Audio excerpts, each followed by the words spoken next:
Então vamos lá? Bom, outro dia eu vi um influenciador discutindo um tema que eu achei muito legal de ser discutido aqui na internet. É mais fácil enriquecer em país pobre ou rico? O que você acha? Em país rico. Você acha que é mais fácil em país rico? Com certeza. Vamos conversar sobre isso hoje e vamos dar uma analisada nos números. Acho que a melhor forma é analisar esses números. E tem uma diferença. Importante quando a gente vai falar desse dado, você não comer bola, tá? Não é que a pessoa nasceu pobrezinha e aí em uma geração ela foi lá, empreendeu e ficou rica, né? Tinha uma carrocinha de cachorro-quente e hoje é dono da Sadia. Não é assim que funciona.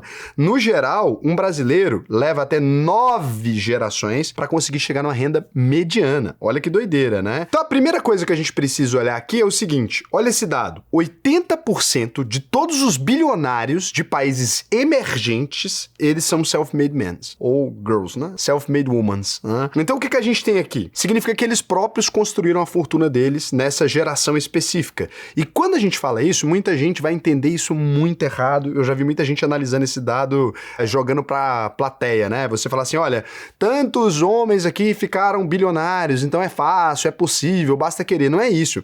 Essas pessoas, muitas vezes, elas já vinham de uma certa elite, mas não eram bilionários, ou muitas vezes não tinham atingido um patrimônio tão gigantesco. É porque, se você tem ali, por exemplo, eu nasço numa família que tem já uma rede de postos de gasolina. É muito mais rápido para mim chegar a 1 bilhão, né, do que para alguém que tá ali numa renda de professorinha de bairro. Então é mais complicado você subir, né, nessas categorias. Não muito raro, pelo menos na minha família, né, na família de quem já nasceu mais abastado, não, né? Mas não muito raro você ter aquelas histórias, meu avô levava o livro num saco de arroz. Meu avô nem pra escola foi. Então, por exemplo, pra vocês terem uma ideia, meu avô, ele aprendeu a ler já mais velho e foi ali num esquema meio sozinho, assim, alguém ensinou pra ele a ler, não na escola especificamente. Os meus pais, né, eles chegaram a ter ensino superior, mas como? Entraram na faculdade com 35 anos, assim, não é uma coisa que fizeram faculdade na idade certa e tal. Então, eu venho de uma família que foi tendo essa construção também, assim, meus pais chegaram à classe média, baixa ali no final da vida deles, né? Meu pai não, porque depois eu ajudei ele, assim, mas chegou a ser classe média em algum momento, depois classe média baixa, porque perdeu grana, acontece, né? Nem sempre é uma evolução, mas quando eu vou olhar para o meu bisavô, por exemplo, bom, daí já trabalhava para conseguir subsistência, né? Meu avô mesmo chegou a trabalhar metade da vida em agricultura de subsistência, que é aquele negócio que você recebe uma terrinha e aí o que você plantar ali é seu e em troca disso você trabalha na fazenda principal, né?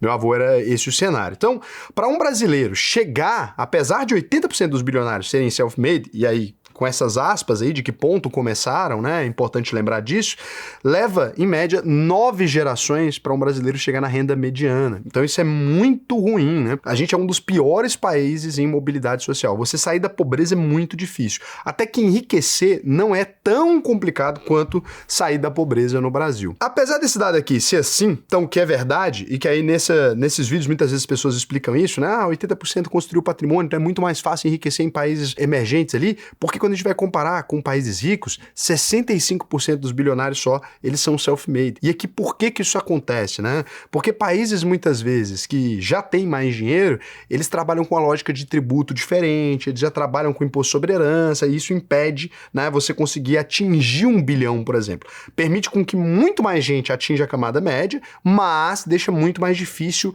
concentrar tanta renda. Para vocês terem uma ideia, você leva somente 2 gerações na Dinamarca para chegar na renda mediana, né? Olha que complicado. No Brasil, 9 gerações, na Dinamarca, 2 gerações. E para ser bem sincero, se você sai daqui do Brasil, por exemplo, e se muda para qualquer país europeu, você chega na renda média com 0 meses. É muito prático chegar ali. Mesmo sem falar o idioma, muitas vezes, você consegue ganhar tanto quanto uma pessoa local. Só qual que é a diferença? Você vai trabalhar normalmente num trabalho mais braçal e essa pessoa num trabalho mais intelectual, né? Mas os salários são muito próximos. Quando você pega um médico na Alemanha e um cara que varre rua, você não vai ter uma diferença tão discrepante. Um pode até ganhar mais que o outro, mas assim, 2 vezes mais, não 10 vezes, não 20 vezes, como é o caso do Brasil. Quando a gente vai comparar o imposto sobre herança, então, pra gente entender por que isso acontece, eu vou chegar num lugar muito legal. Espera aí que a gente vai chegar num negócio muito eficiente que eu quero dar minhas opiniões pessoais sobre isso aqui. Mas vamos falar primeiro de dados pra gente não fazer besteira. Então, o imposto sobre herança no Brasil é de até 8%, o ITCMD, né? Na França é de 45%, na Alemanha é de 30%,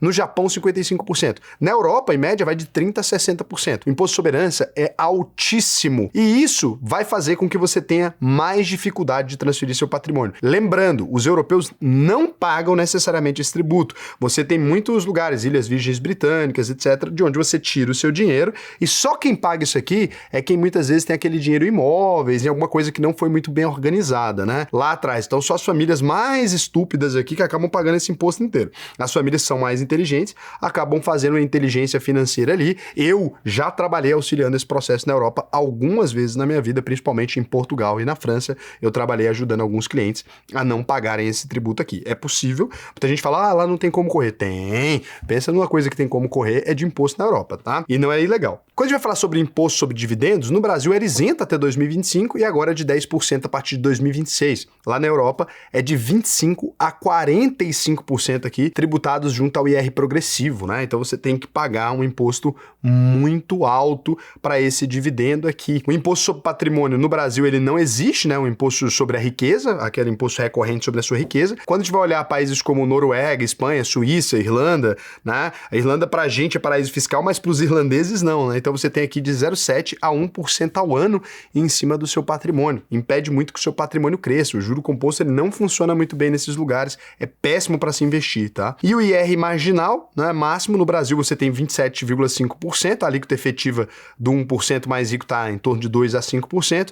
Na Europa, 45% a 57%, né? Então você tem contribuições sociais bem mais elevadas ali, e nos países nórdicos mais ainda. E aqui tem um detalhe, tá? Muita gente pensa, então quer dizer que o imposto no Brasil é até barato. Não, porque o imposto no Brasil é mal distribuído. Ele é cobrado muito em cima do consumo. Quando você vai comprar coisas, o imposto está ali em cima. Aqui a gente está falando de imposto sobre a renda, e não é muito comum no Brasil o imposto sobre a renda. O imposto do jeito que ele é no Brasil, ele favorece quem é mais rico e penaliza muito quem é mais pobre, né? Inclusive, até os ricos são contra esse imposto desse jeito, porque ele impede o crescimento da economia. Você normalmente é rico porque você é empresário, né? Você vai vender um produto, você está tendo um imposto gigantesco para o seu cliente final. Se cobrasse o imposto em cima da sua renda, ia penalizar mais quem não trabalha. Então aquele rico improdutivo no Brasil, ele é muito beneficiado, enquanto o rico produtivo, aquele que ainda está construindo patrimônio, ele é extremamente penalizado, porque aí o imposto em cima das empresas é um dos mais altos do mundo. A gente oscila, às vezes primeiro, às vezes terceiro, às vezes segundo, mas no geral o imposto sobre empresas no Brasil,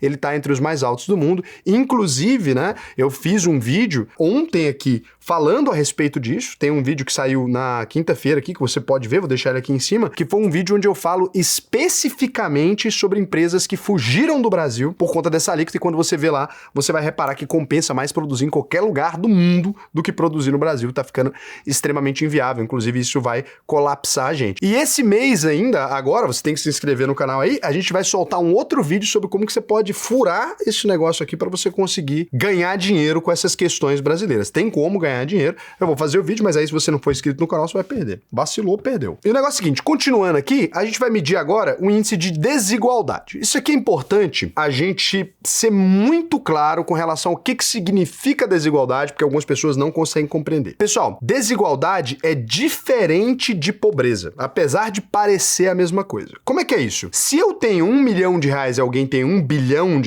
é muito desigual a nossa renda, mas não necessariamente eu sou pobre. Então, quando a gente fala do índice Gini, ele vai medir a desigualdade entre os membros do mesmo país. A ideia não é que, quanto mais desigual o país, pior é o país. Esse índice, ele pode refletir sim, ele tem uma certa correlação com a violência, etc., mas não é causalidade. Existe relação, mas não é a causa principal a desigualdade. Tem muita gente que pega esse índice e transforma em um conjunto de desinformações, né? Porque se você pegar, por exemplo, a Nigéria é menos desigual do que os Estados Unidos. Mas eu não tenho dúvidas que nenhum de vocês gostaria de viver na Nigéria, porque a Nigéria é um país muito mais pobre que os Estados Unidos. Então, só para deixar claro isso aqui, para não haver distorções, né? Se a gente pegar o índice de desigualdade, por exemplo, da Eslováquia, é de 23,8, porque é aquilo que eu estava falando para vocês. Você não tem tanto jeito de ganhar um salário tão fora da curva, né? Você tá ali dentro daquelas categorias mais ou menos. O imposto é tão alto para contratar um trabalhador e etc, que nesse cenário quase todo mundo ganha a mesma coisa. A Eslovênia 24,8 26,7%, a Dinamarca 27,5%, a França 30,7%, a mediana global é de 35,1%.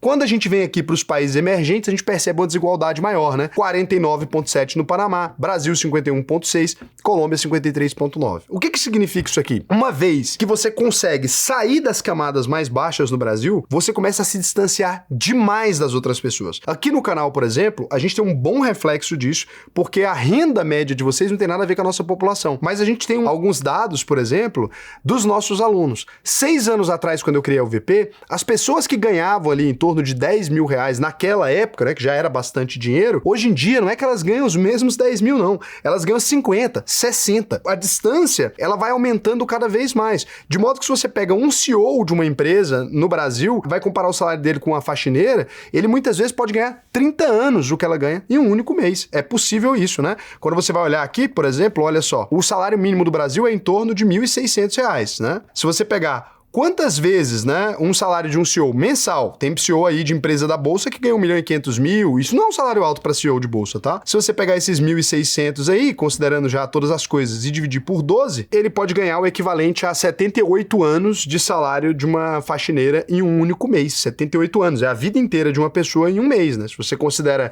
a renda anual dos dois, você perceberia aí que o abismo é gigantesco. Então, isso é, de certa forma, comum no Brasil, né? Não é que é normal, não vamos normalizar, mas é comum no Brasil que isso aconteça. Nesse cenário, é muito mais fácil no Brasil você atingir esses salários exorbitantes e distantes do que, por exemplo, numa França, numa Alemanha, não vai ter essa distância, né? Quando você pega o salário ali. É claro que dos sócios majoritários da empresa, das famílias antigas, você tem, mas hoje em dia é muito difícil de se conseguir fazer isso. O índice de mobilidade social, né, na maior parte dos países ali, na Dinamarca são 2 gerações, na Finlândia 3 gerações para você atingir a renda média. Na Noruega 3 gerações, na Suécia 3 gerações, na Alemanha 6 gerações, na França 6 gerações, nos Estados Unidos 5 gerações. O Brasil é o pior, né, aqui dessa lista que a gente colocou, sendo 9 gerações para você conseguir atingir essa média. Então, quando você fala da renda mediana do Brasil, lembrando de não estar falando do salário mínimo, a gente está falando da renda mediana, que é muito diferente, né? Então, pegando ali a renda das pessoas, tirando a mediana e colocando isso. Por quê? Porque o Brasil tem essa disparidade. Muitas vezes uma pessoa só ganha mais dinheiro que toda uma cidade. Possível isso no Brasil.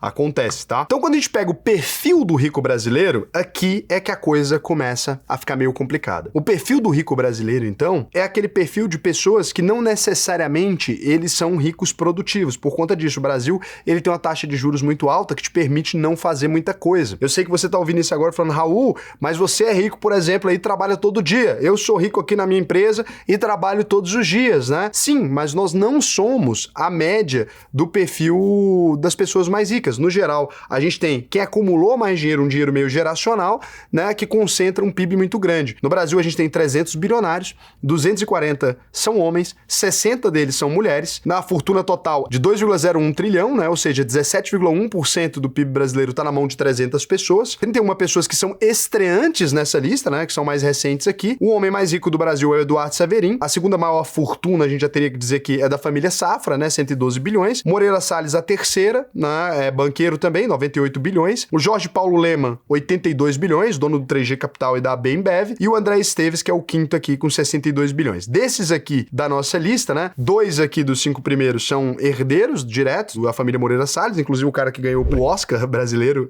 ele é membro dessa família, dona do Itaú, você não sabia disso, né, Raul? Mas ele não é de esquerda. Walter Salles, ele tá aí nessa questão, né? Ninguém sabe muito bem. E aqui o Moreira Salles, né? Herança já de dinheiro velho, não são pessoas que fizeram absolutamente nada nessa geração. O Walter Salles faz os filmes dele lá e tal. Tô falando assim, não fizeram nada pra ter essa fortuna. O Eduardo Saverin fez o investimento, então ele é um estreante, de certa forma, né? Fez o investimento na empresa do Mark Zuckerberg ali. A família Safra, dinheiro muito velho também, dinheiro mais antigo aqui, de construção, histórico, né? Construído pelo avô ali e tal. É uma família também clássica aqui também. Não são pessoas que nessa geração construíram esse patrimônio. Tem pessoas ligadas à gestão ainda da empresa, mas é um dinheiro mais velho. O Jorge Paulo Lemann e o André Esteves ainda são bilionários que trabalham ainda e construíram um patrimônio, a maior parte do patrimônio nessa geração. O Esteves, de fato, veio de uma família mais tranquila, a mãe dele era professora universitária, não é que era pobre, né, mas uma classe média normal, e o Jorge Paulo Lema não, o pai dele já era mais rico, então ele pegou uma herança e aumentou muito o tamanho dela. Aqui a gente consegue perceber como é que funciona. O único aqui que a gente poderia dizer que veio do zero, né, self-made aqui, seria o André Esteves, do BTG Pactual. Tem um livro sobre a história do Jorge Paulo Lema, Sonho Grande. Tem também o livro do André Esteves, né, na verdade é do BTG Pactual, conta a história do Luiz César Fernandes, que é outro cara self-made também, então o BTG criou muitas fortunas. Nesse livro, De Volta ao Jogo, né, conta a história do André Esteves também, vale a pena você dar uma lida. O Eduardo Saverin tem o filme, né, A Rede Social, que conta a história. A família Safra é mais reservada, inclusive não gostam muito que mencionem eles, né, de modo geral, então perdão aí pra família Safra, com todo o respeito aqui. E a família Moreira Salles é a história do Itaú, né, fácil saber aí, dinheiro construído até recente, então uma fortuna que veio até dos avós ali, tá na terceira geração, se não me engano, posso estar errado, tá? É isso aqui que a gente tem, essas pessoas construindo patrimônio. Quando a gente vai falar que setores essas pessoas se encontram, o setor financeiro, obviamente, né, o oligopólio bancário, 5 bancos detêm 80% do crédito e os juros mais altos do mundo, rotativo de cartão acima de 300%, é uma coisa que criou muitas fortunas. Oligopólio setorial também de telecom, aviação, supermercado, cerveja, mídia, onde poucas pessoas existem, criou também muitas fortunas. Isso aqui vale a pena para você que quer ser um próximo bilionário, tem que saber onde está o dinheiro, né? Então, quais são as barreiras estruturais aqui para você conseguir figurar entre a lista dos bilionários? O que um bilionário precisa para ser criado num país normal, né? Ele precisa de crédito e precisa de ter acesso a mercados que são inteligentes, mercados bons, eficientes aqui. Quando a gente vai falar do Brasil, o Brasil tem quase um oligopólio bancário, né? 5 bancos detêm 80% do crédito, tá mudando aos poucos, mas ainda é assim. O juros está entre os mais altos do mundo, né? 14,5%. Então, é muito difícil você conseguir empréstimo no Brasil para financiar o seu negócio. O Brasil financia muito mal. A gente até teve uma política lá atrás dos campeões nacionais que pegava empresas grandes e emprestava mais e mais dinheiro para elas, né? Quando a gente olha a história da JBS, quando a gente olha a história do Eike Batista, tinha esses campeões nacionais, mas no Brasil não existe. Ah, Raul, tem sim. Não existe Venture Capital. Então, você para conseguir um crédito no Brasil, você tem que ter uma empresa já muito redonda, pra você conseguir vender um pedaço da sua empresa também. A Bolsa Brasileira não aceita empresa pequena, é um inferno de conseguir crescer aqui. Uma vez que você passa de certo patamar, a UVP, por exemplo, passou agora, a gente atingiu mais de 100 milhões de faturamento, daí o jogo muda, a brincadeira muda, o jogo fica gostoso. Mas antes desse patamar, era simplesmente detestável a nossa vida, era um terror, né? A gente conseguiu fazer isso em 7 anos. Tenho propriedade para falar sobre isso aqui, porque passei, né, por diversas fases aqui empreendendo, fui executivo e tal, e eu sei como é que funciona o ambiente de negócio. O Brasil também tem oligopólios setoriais, o que é muito difícil para você conseguir quebrar, porque você não pode abrir empresa de telecom, não pode abrir empresa de aviação, supermercado é muito controlado, estrangeiros pagam para você não poder vender, grupo de cerveja também é muito difícil, conglomerado de mídia você não consegue abrir também facilmente, setor altamente regulado, né? Todos os setores bons aqui são altamente regulados. O Brasil tem uma burocracia extrema, tá? Então, são 1.501 horas por ano em burocracia tributária, 9 vezes a média da OCDE. A gente é 9 nosso número mágico, né? 9 vezes pior do que qualquer outro país desenvolvido do mundo. 83 dias para abrir uma empresa, 124º lugar do In Business, né? A posição 124, ela é nossa no ranking de facilidade para se fazer negócios de 190. Percebe aí que a gente tá mal. O capital humano, educação pública desigual, é muito ruim, baixa cultura empreendedora, ausência de tolerância ao erro no ambiente de negócios também. O Brasil, uma vez se errou, você fica endividado para sempre e se lasca. O Venture Capital, já falei, né? O investimento de startup saiu de 9,7 bilhões de dólares para 2 bilhões em 2024, né? Então, a gente só teve um unicórnio em 2024 no Brasil. E a gente ainda tem um cronismo aqui, uma captura política. Boa parte das fortunas no Brasil nasceu de privatizações, BNDES, amigos, contrato de concessão e não necessariamente de inovação, né? Então, a história da maior parte das empresas que deram muito certo no Brasil, com raras e boas exceções, é de uma amizade muito próxima com o poder público que possibilitou isso. Não são todas, muita gente quer provar que são todas, sei lá o quê, mas na prática a gente não consegue dizer isso, tem que se lembrar disso, né? Ainda existem muitas empresas novas criadas no Brasil e que conseguem vencer tudo isso, mas é extremamente complicado. Quais são os dois acordos sociais aí, a realidade de empreender no Brasil ou na União Europeia, por exemplo, que é onde as pessoas mais comparam, ou com os Estados Unidos muitas vezes? No Brasil, o piso é baixo, né? Renda mediana de 3 mil por mês, obviamente para quem tá pagando Você pode pensar que é bom, mas significa que a população tem pouco dinheiro também para comprar e contratar serviços. Se você que está empreendendo, você precisa que a população ganhe mais. O teto é controlado por uma elite financeirizada. É mais fácil enriquecer do que na Europa, né? Em tese, porque uma vez que você ultrapassa determinado patamar, fica fácil. Na prática, a maior parte dos incumbentes aí, ou quem tá ligado ao poder, os amigos do rei, capturam todas as oportunidades. Tributação regressiva que protege dinheiro velho. Não protege quem enriqueceu nessa geração. Não protege quem trabalha. Protege quem tem dinheiro velho. Na Europa, piso alto, né? Saúde, educação e segurança garantidos. Teto comprimido por tributação progressiva pesada. Quanto maior você fica, mais difícil fica subir. Mais difícil ficar bilionário partindo do zero. Eu diria que é impossível na Europa hoje. No Brasil ainda é possível ficar bilionário. Na Europa eu diria que é impossível. Você não tem grandes pessoas que conseguiram ficar bilionários na Europa. Você vai ouvir muita história de bilionário chinês, bilionário americano. Pouquíssima história de bilionário que ficou bilionário nessa geração na Europa, né? Jovens, etc.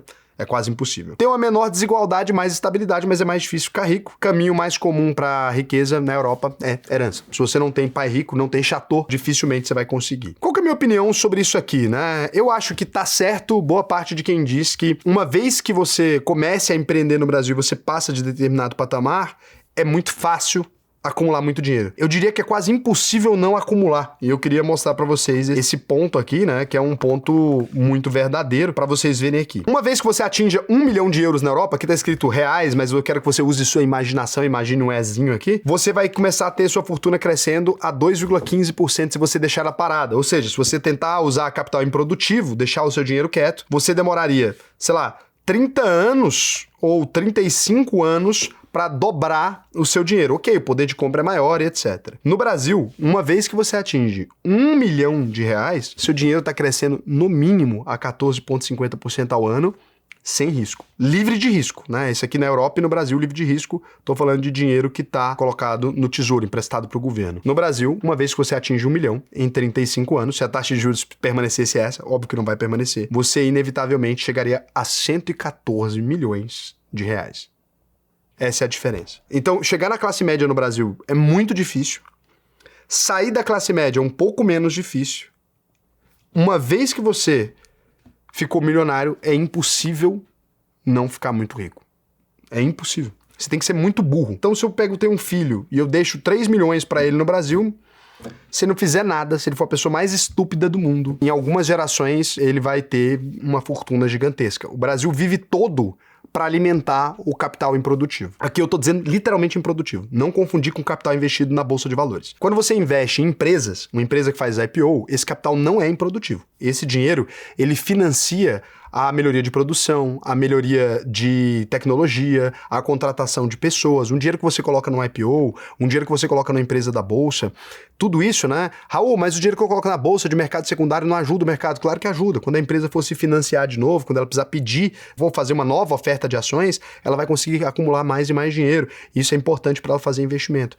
Mas o que a gente precisa mudar no Brasil tá aqui. O que a gente precisa mudar é que o rico que não quer correr risco, ele não pode ganhar essa quantidade de dinheiro.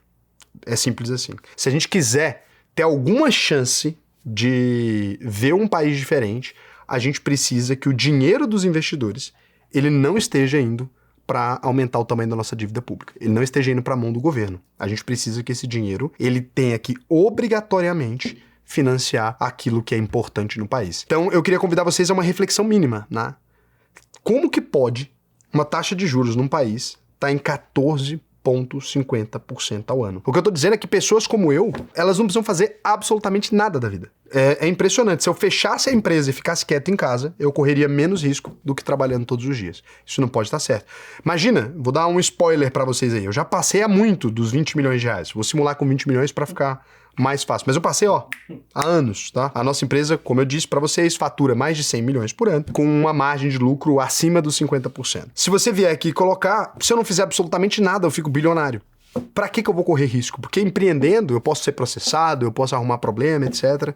Aqui você vê que eu chegaria, né, a 2.286.767.000 reais se eu tivesse começando com 20 milhões de reais. Por isso que você vê tanta gente vendendo as empresas, deixando de empreender e abandonando completamente a ideia de chegar em outro lugar. Então é verdade que no Brasil o capital improdutivo ele tem ganhado cada vez mais espaço. Isso não é bom para o país. A gente precisa de um programa de industrialização que gere bons empregos, etc. Isso só vai acontecer se essa taxa de juros cair. E para isso a gente precisa de responsabilidade fiscal, a gente precisa de uma boa administração e a gente precisa principalmente de uma nova consciência. A gente precisa se lembrar que não dá para um monte de gente ficar descansando para sempre enquanto outras trabalham. A gente precisa que os ricos brasileiros eles estejam no jogo, né? Tem que vir para o mercado, tem que estar trabalhando. Herdeiro pode ganhar muito dinheiro? Pode, beleza. Uma taxa de juros de 5% já seria muito bem paga para um herdeiro, não é isso? Ele já consegue viver muito bem aqui, ó. Dá R$81 mil por mês, uma taxa de 7% também. Mas não tem resposta fácil para isso. Não é simplesmente ir lá e abaixar os juros na canetada. Não é isso que eu estou convidando. Eu estou convidando a uma reflexão.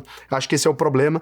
Sim, no Brasil é muito fácil ficar rico, né? Só basta sair desse caminho dos ratos. É óbvio que isso é muito difícil de chegar, mas uma vez que você chega, é praticamente impossível não continuar gerando dinheiro, né? É o que tá errado. Ficar rico tem que ser difícil. Permanecer rico tem que ser quase impossível. É esse o ponto. A gente tem que estar empreendendo, tem que estar no mercado produtivo, tem que estar tomando risco, tem que estar saindo de casa todo dia para botar o dinheiro para trabalhar, tem que investir em venture capital, tem que errar. É isso que faz sentido para um país que é do tamanho do Brasil, um país de proporções continentais. Beleza? E agora, se você quiser aprender a ganhar dinheiro sem fazer nada, se você tem algum dinheiro, eu posso te ajudar, enquanto não muda nada, aprende, né? Se você quiser também investir no futuro do nosso país, posso te ajudar também, naquilo que faz sentido, naquilo que constrói o país. Você pode entrar aí, alvp.com.br, clicar no botão Faça sua análise de perfil, preencher o questionário para mim até o final, que vai ser um prazer para mim te ensinar a investir no Brasil e no mundo inteiro. Mandar dinheiro para a Europa é legal, lá eles têm também empresas boas para se investir, nos Estados Unidos também. Nada que dê dinheiro sem fazer nada, né? Tem risco, você vai colocar o dinheiro ali e pode perder, mas tem como você investir e ganhar dinheiro no mundo todo. Lembrando do compromisso da UVP. Entrou aqui e não aprendeu a investir, a gente devolve 100% do seu dinheiro. Foi assim, com esse compromisso, que a UVP se tornou uma das maiores empresas do mercado financeiro brasileiro. De educação, a primeira. Quando a gente vai falar de aconselhamento de investimentos no ranking do BTG Pactual, que é o banco do André Esteves, a gente é o top 1 também. Né? A gente tem lá uma parceria relevante, a gente atende dentro de outros bancos também, por isso que nesse vídeo aqui eu não posso fazer grandes críticas aos meus colegas banqueiros, né, porque senão eu me complico aqui. Por isso que eu falei, tem uns aqui que pegaram dinheiro, estão trabalhando, né, pessoal bacana. A gente tem bons banqueiros no Brasil, mas também tem um povo que, nossa senhora, mas não vou falar nada porque eu tô conflitado nesse aspecto aqui. Vou verificar aqui se vocês fizeram alguma pergunta interessante, mas vai lá, não perde a oportunidade de aprender a investir com a UVP, não. Quem fez a UVP, comenta aí, as pessoas nunca se arrependem. Raul, quem mora fora pode entrar na UVP? Pode, mas tem um preço diferente. E não à toa. Tem um preço mais caro porque a gente tem um módulo inteiro gravado para quem vive no exterior. Então pode entrar sim, você tem que avisar que mora no exterior, porque a gente vai aumentar seu preço, mas vai te liberar um módulo só de investimentos para quem já deu saída fiscal. Raul, pode falar sobre cooperativas de crédito em termos de segurança, rentabilidade de obras? Cara, cooperativa de crédito é uma coisa super arriscada que no Brasil é vendido como sem risco. Por quê? Porque se uma cooperativa quebrar e você tem conta lá, lembre-se que você é solidário àquela dívida. Uma coisa que pouca gente te diz. Beleza? Beijo, até amanhã.